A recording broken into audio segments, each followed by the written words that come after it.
안녕하십니까. 광주 전남권 뉴스입니다. 한평군이 광주 군공항을 유치하기로 결정했습니다. 이상익 한평군수가 처음으로 군공항 유치 찬성 입장을 공개적으로 밝혔는데요.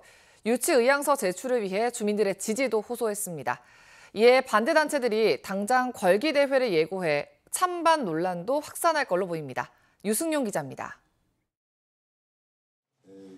이상익 한평군수는 광주 군공항 유치와 관련해 찬반 논란이 격해지는 걸 우려한다면서도 찬성 입장을 분명히 했습니다.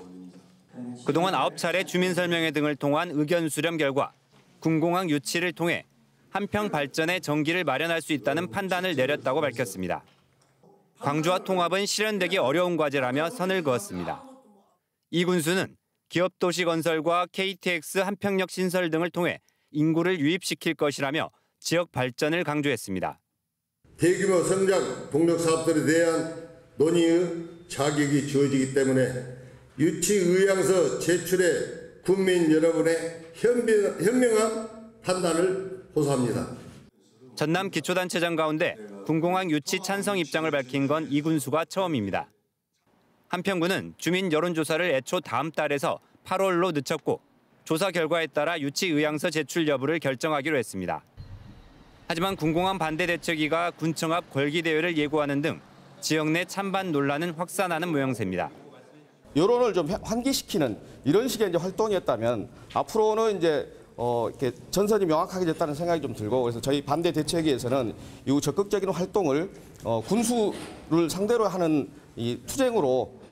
한편 광주시는 곧바로 입장문을 내고 지역 발전을 모색하려는 한평군의 의지가 담긴 발표를 환영한다며 군공항 이전 희망 지역과 적극적으로 소통하겠다고 밝혔습니다. KBS 뉴스 유승용입니다. 한평군의 광주 군공항 유치 추진 선언에 내일로 예정된 광주시장과 전남지사 간 공식 회동도 결과를 예상하기 어려워졌습니다. 별다른 성과 없이 서로의 입장 차이만 확인하는 자리가 될 거란 예상이 나오고 있습니다. 박지성 기자의 보도입니다. 군공항 이전에 대한 통큰 결단을 요청한 강기정 광주시장에게 민간공항 우선 이전으로 답한 김영록 전남지사. 강기정 시장님의 통큰 결단은 민간공항도 군공항 문제 해결되면은 무항국제공항으로 보내겠다, 이렇게 해야 됩니다. 광주 군공항 지역을 개발하려면은 민간공항을 한없이 붙들고 있을 수는 없어요. 한평군이 군공항 유치 추진을 공식 선언하기에 앞서 기자간담회를 연 강기정 시장은 민간공항 우선 이전에 재차 선을 그었습니다. 우선 통합을 약속한 민선 7기 협약에 대해서는 시민들의 뜻을 담지 못했다고 말했습니다. 또 민간공항 통합은 군공항 이전과 함께 논의할 사항이라고 강조했습니다. 민간공항이라는 것은 군공항 위에 얹혀 있는, 임대어 있는 상황이기 때문에 우리가 민간공항이다, 군공항이다를 분리시키는 순간 논의가 상당히 어려워지는 것이 현실입니다. 한평군의 유치 공식화로 사실상 군공항 무한 이전의 무게를 싣고 있는 전남도의 셈법은 복잡해졌습니다. 광주시는 한평이나 제3후보지도 관심을 가져달라며 전남도에 공을 넘기는 모양새입니다. 대화 자체에도 의미가 있다는 측과 합의문을 만들어내자는 측의 의견도 미묘하게 달라 내일로 예정된 회동 일정도 바뀔 수 있습니다. 군공항 해법을 위해 9달 만에 마주 앉는 양 시도지사. 두 손을 마주 잡을지 빈손으로 돌아설지는 서로에게 밀어놓은 통큰 결단에 달려 있습니다. KBS 뉴스 박지성입니다. 전라남도가 동부지역본부 확대를 골자로 한 조직 개편안을 내놨는데요. 전남 동부와 서부가 모두 반발하는 상황이 빚어지고 있습니다. 효율성이 떨어지는 꿰맞추기 개편에 불과하다는 지적에 균형 발전 역행이라는 비판까지 나옵니다. 김정대 기자입니다. 지난달 민선 8기 1주년에 맞춰 새 조직 개편안을 내놓은 전라남도. 전남 동부지역 본부가 실질적인 제2청사 기능을 하는데 중점을 뒀다고 밝혔습니다. 동부권의 경쟁력 향상, 주민의 행정 서비스 제고를 통해서 말씀드린 대로 동부본부가 실질적인 제2청사로서의 기능을. 동부지역본부를 기존 1국 6과에서 1본부 3국 1관 11과로 인력도 154명에서 320명까지 확대하는 안을 제시했습니다. 정작 동부권에서는 김영록 지사의 공약에 꿰맞춰 실국만 늘린 격이라는 불만이 터져 나왔습니다. 기존 부서는 쪼개서 늘리는가 하면 관련이 적은 부서들을 엮어 효율이 떨어진다고 지적합니다. 하나의 국을 쪼개가지고 두 개로 만들었어요. 봉이 김선달식 조직 개편 아닙니까? 시너지 효과를 일으킬 만한 어떤 그런 요인도 아니고, 그래서 나는 이번 조직 개편은 어떤 개념이라든가 철학이 없는 것 같다. 전남 서부권도 불만이기는 마찬가지입니다. 전남도청의 남학 이전에 따라 동부권에는 수십조 원의 투자 유치가 반대급부로 주어졌지만 여전히 낙후된 서부권을 외면하고 인력과 실국을 옮기는 것은 균형 발전 역행이라며 반대하고 있습니다. 지역 균형 발전을 위한 균형체 역할로서 이 행정기관을 옮겼는데 이제 그것마저도 옮겨버리고, 그리고 또 여기서 낙후된 지역의 행정기관을 발전된 곳으로 가져가는 경우는 굉장히 드물거든요.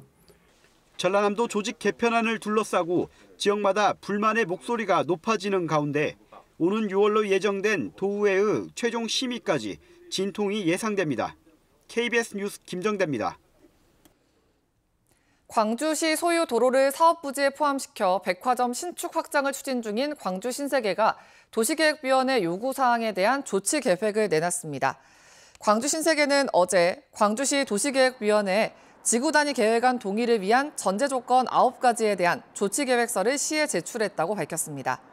신세계는 계획서에서 광천 사거리 지하차도 건설 비용을 모두 부담해 시에 기부 체납하고, 시 소유 도로를 편입하면서 빚어지는 시민보행로 차단 문제는 새 백화점 건물 2층 또는 3층에 공공보행 통로를 이용해 해결하겠다고 제시했습니다.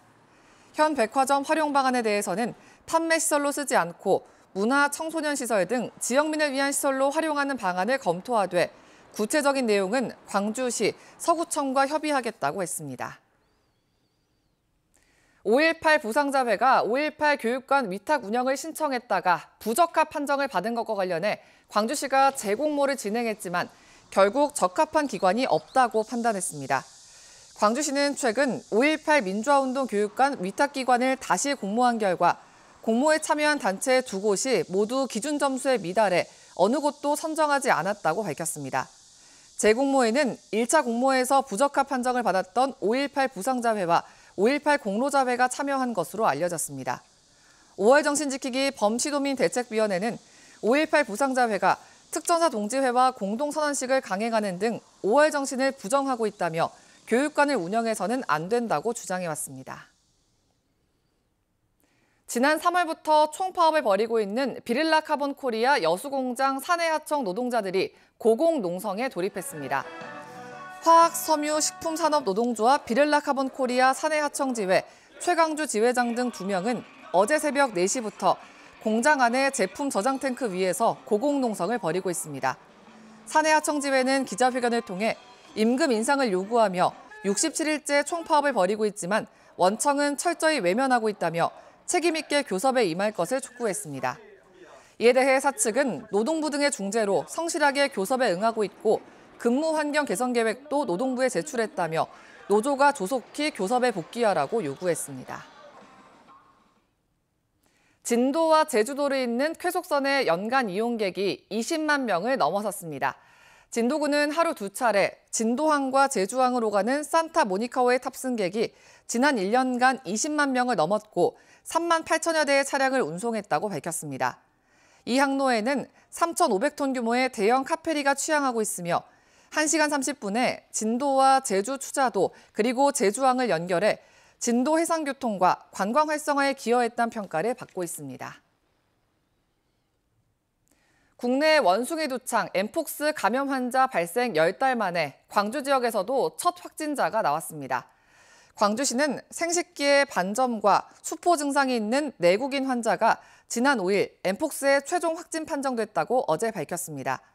광주시는 발현 3주 이내 해외 여행 이력은 없어서 국내 감염으로 추정된다며 현재 전담병상에서 격리 치료 중이며 전반적인 건강 상태는 양호한 편이라고 설명했습니다. 광주시는 현재 이동 동선과 접촉자 등 심층 역학조사를 진행하고 있으며 전파 차단에 주력할 계획입니다. 한편 지난 7일 0시 기준 국내 엠폭스 누적 환자는 60명입니다.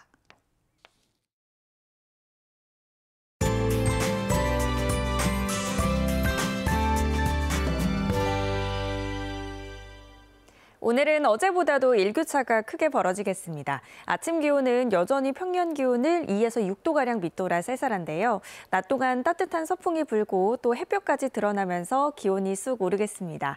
광주와 순천, 곡성의 한낮 기온 25도까지 올라 일교차가 15도 이상으로 벌어지는 곳들 많겠습니다. 낮에 조금 덥더라도 외투 챙겨 다니시는 게 좋겠습니다. 오늘 고기압의 영향으로 하늘도 맑겠고요. 미세먼지 농도 보통 수준으로 공기도 청정하겠습니다. 다만 아침까지 전남의 일부 지역에는 가시거리가 200m 안팎으로 짧아져 있습니다. 출근길 운전하실 때 조심하셔야겠습니다. 지역별 기온 살펴보겠습니다. 아침 기온 어제와 대부분 비슷하게 시작하고 있고요. 한낮 기온 담양과 화순 25도로 따뜻하겠습니다. 여수의 낮 최고 기온 22도, 구례 26도로 어제보다 1에서 4도가량 높겠습니다. 목포의 한낮 기온 21도, 완도와 장흥 24도로 예년 이맘때보다도 1, 2도가량 높겠고요. 신안을 비롯한 도서 지역은 19도에서 21도가 예상됩니다. 바다의 물결은 전해상에서 비교적 잔잔하겠습니다. 당분간 대체로 맑고 일교차 큰 날씨가 이어지겠습니다. 날씨였습니다. 5월 9일 뉴스광장 마칩니다. 시청해주신 여러분 고맙습니다.